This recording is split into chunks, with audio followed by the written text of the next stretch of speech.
do you think are the chances that in the next 3 years or so, we'll see another?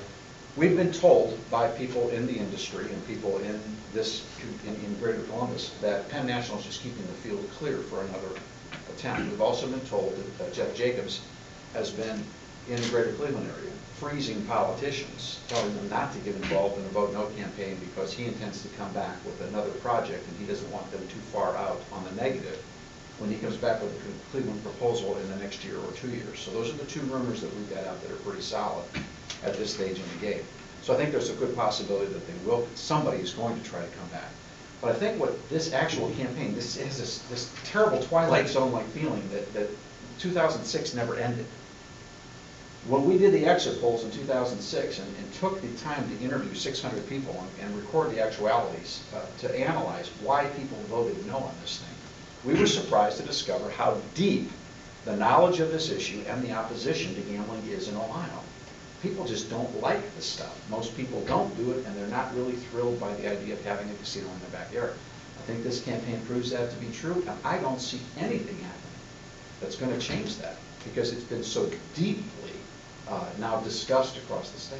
Your point is you don't that think they had to spend that $40 million? No, I actually don't think they did have to spend that $40 million. I think this issue would have gone down in flames if we had raised the typical $1 million. I think it would have gone down in flames. I think they would have spent $40 million and moved a few points. Bill.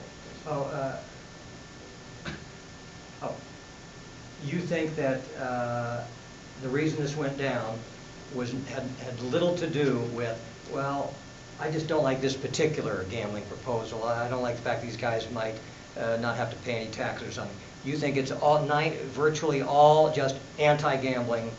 No, I think it's mostly anti-gambling. I think in addition to that, it's a lousy proposal. That was a pile-on factor. But I think there's no question that at least half the people in Ohio, by and large, don't really like casino gambling or don't like it enough that they want it here. That's what our polling numbers show. And I think that's pretty much the bedrock base. For example, the gambling industry does annual surveys every year, American Gaming Association, you can find them on the website. And continually, for the last 16 years, as long as they've been doing the numbers that we've been recording, about 3 out of 4 people, 75% of the people in this region don't go to casinos. They just don't. So it's not the kind of activity that is exceptionally popular. So you start with a steep hill to climb. But now that you don't have any name ID questions anymore about the issue, everybody gets it. It's a heck of a battle. This has become a very difficult market. And ironically, the casino industry has spent all this money. What they've actually done is they've calcified the opposition. Is there something unique about Ohioans that distinguishes them from Indianans or Iowans or Michiganders or other states that have approved gambling? I think that perhaps it's the timing at which gambling came to Ohio. The first proposal, James, came in before there was really a whole lot of experience with the convenience-based gambling model back in 1990, and the first defeat. They started off on a bad foot. All right. By the time they came back in '96, I think that was probably the height of the expansion period, and they could have had their best opportunity there. But the Spitzer proposal in '96 was pretty weak, pretty bad. It was not a proposal that had the kind of money to overcome the inherent opposition. Learn and Earn was their best chance, because without any question, that was the proposal that was most attractive to people who could care less about gambling because of the link to free college education.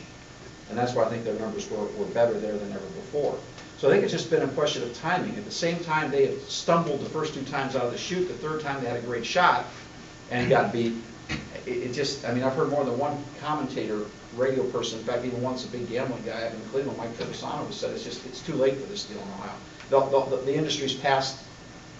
There's too much of it out there. It's not an issue. People aren't impressed. Bloom's off the rose. It's too late. So why would a smart business